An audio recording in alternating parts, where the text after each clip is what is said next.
one of the easiest way you can migrate to the UK is through the student route. If you have West Africa certificate examination results and with a pass in English, some will tell you B2 or C6, right? That can take the place of IES. They can use that in place of your English proficiency. Like the university I graduated from here, I didn't write the IES or any form of English proficiency. I just only submitted my wax results with a scratch card. You compare things. Okay.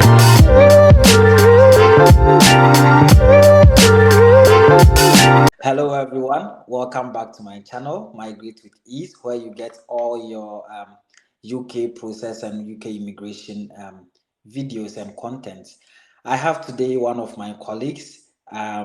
He is also a YouTuber and he is from Nigeria, and he's going to talk about how to come to the UK with the school visa, and then the requirements you need and every information that you need. So he is a YouTuber, and then I will leave the link to his channel in the description so that you can subscribe to his channel as well. He has very good and then very insightful contents on his channel as well, where you can get any kind of information that you require about UK immigration process. Hello, my friend. Hi, yeah. All right. Can you please give us a little introduction about yourself? Okay, yeah. Thank you very much. My name is Victor. I'm from Nigeria, as he has earlier said. I reside in the UK. I came to the UK in 2021 as an international student, and I rounded up my MSc program last year with precise. So at now, I'm residing in the UK as under the skilled worker visa route. Oh, okay. Yeah. Okay, that's good. So first of all, I want to know, like, what do you actually need when you want to come to the UK to study? The basic things that you need before you start the whole process, actually. Yes. Okay, thank you very much. I'll pass a good information to your audience. I've run through your channel. In fact, you have some amazing content, and sure, I cannot stop watching all your videos in your channel. Okay, without further ado, one of the easiest way you can migrate to the UK is through the student route. It's one of the surest way you can migrate to UK because it has lots of opportunity. You also benefit coming to the UK through the student route. Okay. Yeah, if you are planning to migrate to the UK or you are planning to come to the UK for studies, there are some basic things you need to have at the back of your mind, okay, so that you have a smooth sail. Okay, Yeah. if you are planning to come to the UK to study, depends on the program you are coming here to study. Is it an undergraduate program? Is it a postgraduate program? If you are coming in as a postgraduate, the first thing you need to have, you need the first degree certificate, right? You need a personal statement. You need academic transcript from your undergraduate university. You need a reference, academic reference. You need your English proficiency. For some university will tell you if you have, like those of us from West Africa, right? WACT result can also suffice in place of any of the proficiency and tests and results. Then if you have all of that and the university is considering you for an admission, you'll be sent a conditional offer, okay, with some condition attached to it. If you're able to meet the condition attached to the offer given to you, you'll now be given unconditional offer. Okay. Once you get an unconditional offer, the university will now send you a cash statement. That is a confirmation of admission. It's that confirmation of admission you add to other primary document to make your visa application to the UK. So that is the process. And for you to make visa application, you need to pay your visa fee and you need to pay the immigration health surcharge, the IHS fee, right? The process of this of you, I mean, for you to start your process of migrating or coming to the United Kingdom to study, you need to first of all look for schools and institution that is offering the course you intend coming here to study. Okay. Okay, you go to Yeah. the school website, go to their portal, make your application. When making your application, there are some primary requirements that you need to have. Some of them will require you to upload it when making the application, while Okay. some will require you to send to them once you've been given a conditional offer. Okay. Yeah, so that is the process. So first of all, some of the primary documents you need to have after you ascertain that you have a first degree, you need to get a good personal statement. Okay. Yeah, your personal statement, it's a way of selling yourself to the school, why you are choosing that university, why you are coming to the UK to study, why do you think that course is best for you, and what you want to achieve from that course. Okay, Okay. basically, your personal statement will stand you out, most especially Okay. when the university in question has so many persons applying for that same course.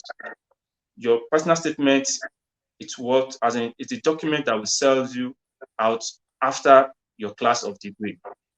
Okay. Get Okay. it? Okay. So even if your degree like qualifies you for the particular program, the Yeah. personal statement can also be a key A key, in yeah. getting you. Yeah. Okay. Yeah. Yeah. Okay. Very, very, very, very, very, very important. For you to be eligible for a postgraduate study in the UK, you need to have a first degree, okay, in any discipline, okay, Any discipline at all. any discipline of study, right? In fact, you can even switch discipline. For instance, you can be in finance and you decide to go into tech if you Okay. have experience, okay, Okay. in that area. Okay. Apart from having a first degree, the class of grade you have will also determine if you're able to get a direct master's program or something they call top up. Top up Okay. back in Nigeria, we call it diploma, right? Okay. For Yeah. those that have HND, a higher national diploma, with second class lower, a lower division, Okay. okay, people like that will not be able to get a direct master's program in the UK. But Okay.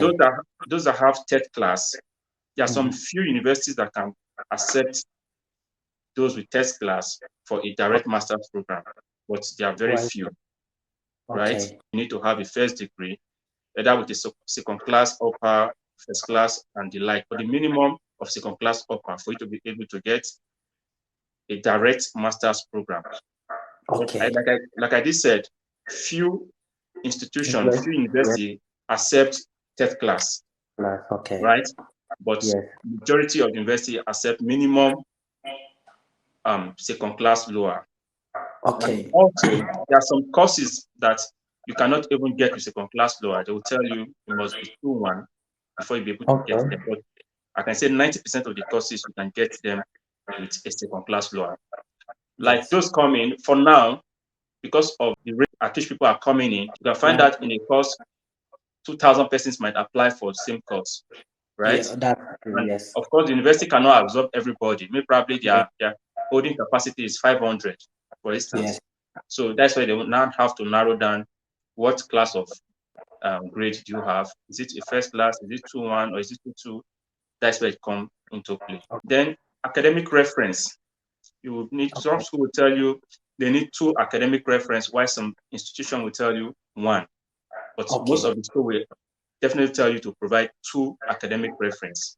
Academic reference, it's just like a normal reference if you are looking for a job, somebody to attest to you that I know this young man or this lady, uh, I am once his lecturer or I tutor him in his undergraduate day. He has good character, both in learning and character. You can vouch for your academic prowess and Okay. positivity, right? So that is just the basic of what the academic reference. Also, Okay. some institution can as well accept professional reference, most especially if you've demonstrated that probably you've left school for like 6-7 years. I left university for like 9 years before I came back for master study. So Okay. all this while I've been working, right? Mm-hmm. Yeah, I've been working. So I have option. I can decide to write to them and tell them for the past 9 years I've been working. So my professional reference should take precedence over my academic reference because I've left school Yes. for 9 years. The Yes. lecturer, Yes. my lecturer then doesn't know how I've been faring for the past 9 years. So Yeah. it can only vouch for me 9 years ago. 9 years till now, it's a very long time. You get it? Doesn't really. Yes. Yeah. But I don't want to go that length. I just have to provide the academic reference because my lecturers and all that are people that I'm still very close to, up to Okay. date, right? Okay. Yeah. So Okay. academic reference is one other thing you need to provide. Then English proficiency test is another thing. You need UKVI Academy if you are coming to the UK for a master study. But there's an exception to this. Some universities will tell you if you have West Africa Certificate Examination results and with a pass in English, some will tell you B2 or C6, right? Mm-hmm. That can take the place of IAS. They can use that in place of your English proficiency. Like the Okay. university I graduated from here, I didn't write the IAS or any form of English proficiency. I just only submitted my wax results with a Wow. scratch card. I sent a scratch card to them also because they have to confirm it online to be sure that Okay. what I submitted is It's actually genuine. Yeah. genuine. Yeah, yeah. That's I one other see. stuff. So So then, with the English proficiency exams, in case some of these universities wouldn't accept your WASI result, like you said, you need the academic, the standard or the UKVI academic for applying yeah, for schools. yeah, Okay, okay. yeah. And then what band score would add like some of these schools would require? Oh, okay. Yep. The band score, like one thing I also tell people, the university in the UK, they have their autonomy. What is Okay, obtainable in this university might not it's be different. obtainable, but Okay, all school they run independently, right? So some school will okay, tell you band 6, some will tell mm, you 6.5, and it okay, also depends on the course you are going there to study. It's okay, it's not uniform. It depends okay. on the university. It depends on the course. But I'm very sure most people we accept minimum 6.5. Okay, Yeah, okay. it's fine. So at Since least you try your sorry, best to like get 6.5 and above. yeah, yeah, yeah. Which I think anybody that's coming here to study for a master's program should be Should able get. to. Yeah, Yeah, of yeah, course. should be able to. So Yeah. then the last thing you need to provide is your academic transcript. Okay. That it's very important. Some of the institution will tell you to send it at the point of making application, while others will what? Request you submit it to them after you've gotten a conditional offer. Okay. Okay. The Okay. first thing you do once you've made your application, you get a conditional offer if the school is considering you for that program. Yeah. Okay. Once you'll be given a conditional offer, you'll be asked to meet certain conditions to be able to for that conditional offer to change to what unconditional. Okay. So you Okay. would have to get a conditional offer and Yeah, then get an unconditional conditional. offer. Yeah, yeah. After you might have met a certain criteria, Criteria. Okay. like I did say, because the schools they operate differently. Some school will Mm-hmm. tell you those documents I listed. Some schools will request you submit those documents before you are given a conditional offer. Why some will not bother about those documents. Upon issuing you conditional offer, Okay. you'll be requested to provide those documents, Mm-hmm. okay, before Yeah. you can get an unconditional offer. And for you to be able to get an unconditional offer, you need to pay something they call tuition deposits. Okay.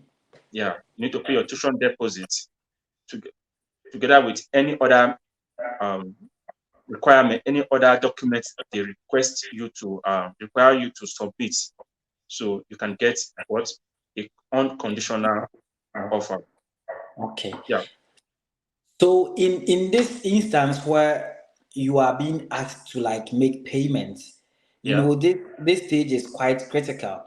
yeah, Because yeah, in case, for instance, the schools that would want you to like bring these requirements before you are giving the offer, the unconditional offer, and yeah. maybe you make these payments and then you don't still meet the criteria, and then you are not able to get the unconditional offer. Does it mean that money is just gone? Like you do you get a refund for your money? Because it's very important. Yeah, it's very important. That's why I also tell people before you make the tuition deposit, allow the tuition deposit to be the last requirement. If you Okay. know, you won't be able to provide all the documents they Mhm. requested from you, don't make that tuition deposit. The tuition Okay. deposit, they will tell you it's refundable, but there are exception to it. Oh, I see. You get it? Yeah, the exception to it. Yeah. There are some, if you're unable to provide some documents, most especially documents you claim you have, and upon request you could not provide exact document, or there's some discrepancy that calls for that raise Yeah. concern, Yeah. your tuition deposit will not be paid to you, will not be refunded to you because, of course, yeah, you didn't meet. They've met their own part of the obligation. You did not meet your own part of You the did not obligation. meet So, them. Yes. Yes. yeah, that is it. So tuition deposit should be the last stuff you did before, after you might have met every other requirement, you've submitted all the documents. Because once Okay. you submit, you made your tuition deposit, okay, and you've submitted Mhm. every other document, that's when they will not issue you your confirmation of admission, which they call CAS, statement of Okay. CAS. Okay. Okay, Okay. yeah. So if you're able to meet up all the conditions and you pay your tuition deposit, you'll be given CAS, which is confirmation of admission. Is that CAS document statement you will have to order primary documents to make your visa application. The Okay. CAS is like the sponsorship, the The COS certificate that of we need for. sponsorship Yes. that every other person gets as a skilled worker. Because in this case, university is the one sponsoring you. Oh, You get I it? see. Yeah, the university is now your sponsor. They are sponsoring you to come and study here on a tier 4 student visa. Okay. So that's what the CAS is. It has its own unique reference number, just like the normal COS has its own unique COS. reference number. So if you want to make application for your visa after you've gotten your CAS statement, Mhm. the primary requirement you need to apply for your visa is one, you must have a TB test. Mhm. Yeah, tuberculosis test. Of Okay. course, even if you are coming as a Yeah. skilled worker, you need a You need tuberculosis TB test. test. Yes. Okay. Yeah, Yeah. a valid international passport, Mhm. right?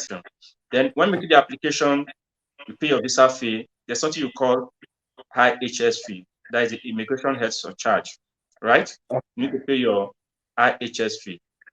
I know you're in medical line, so probably you didn't pay that. You Yeah, might we not know didn't it pay because anything like you that. did, Yes. yeah, yeah, I'm a little surprised. Yeah. yeah. As a student, you must Mhm. pay IHS fee, and it Okay. depends on the length of your study. If you are studying for 1 year, you pay for 1 year. It's Okay. 470 pounds, right? Okay.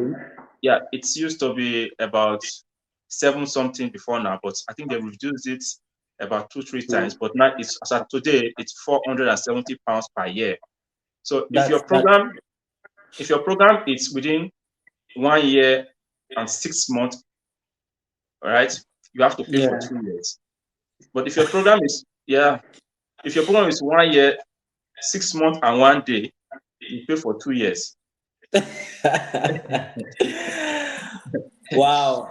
Yeah, but if your program is less than, it's like 1 year and maybe 2 months, you Mm. pay 470 for 1 year, then you pay 270 for the The few two months. Any months. month that is lesser than 6 months, you pay 270 for that month.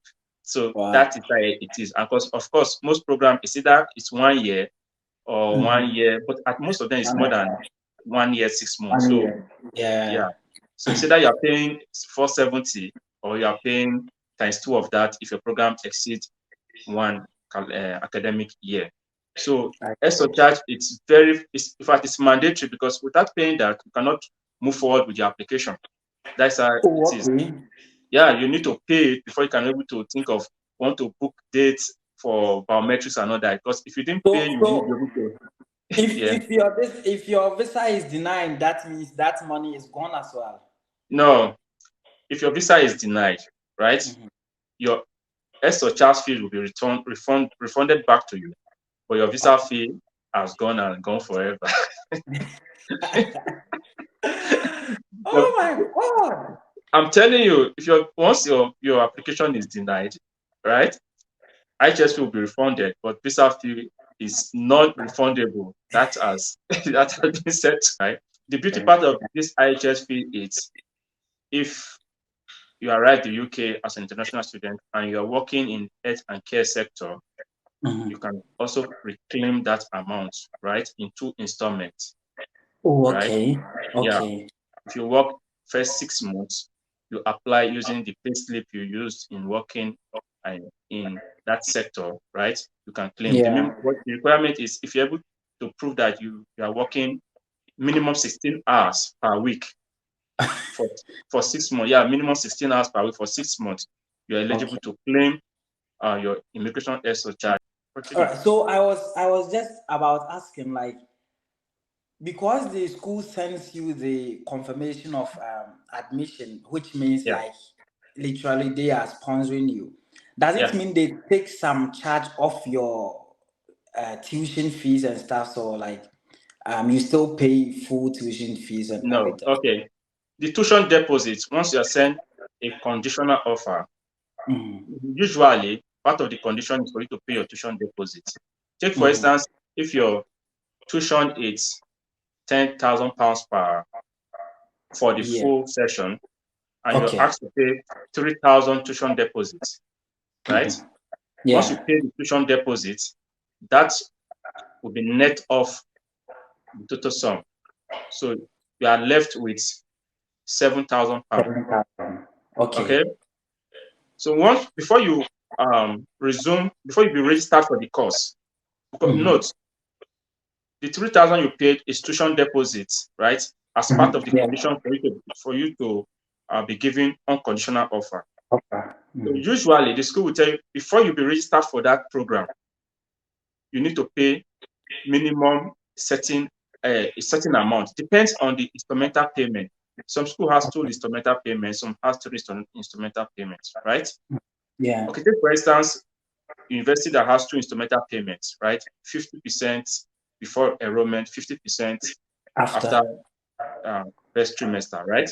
So if you are asked to pay 3,000 tuition deposits, so you are left with 7,000. So before you be enrolled for the program, when you arrive to UK, you need to pay additional 2,000 so that to make up the 50%, right? Oh, okay. Yeah.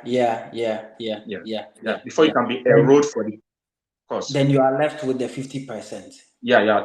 Then as time goes on, you pay the second 50%, depends on the time given to you to pay the other 50%.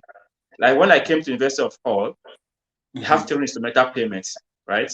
Okay. You pay 34% before enrollment. At the beginning of second trimester, you pay 33%. Then at the beginning of third trimester, you pay the last installment. So, but now that has not been the case. They've changed it to 2 instrumental payments. The tuition has been increased, and since, in fact, everything has changed. I won't lie to you. Oh my God. It's more expensive now. Yeah, like more than even 3,000, additional 3,000 to the fee. Thanks so much, Victor. Thanks so much for spending time with me. Yeah, welcome. Guys, please subscribe to his channel. I will leave the link in the description. Please subscribe to his channel. He has amazing content. I even learn a lot of things from him, so we just get a lot of information from him. Thank you. Please subscribe, and then we will see you later on. Thanks a lot, and stay thank you very much for hosting me. I do appreciate it. All right. All right.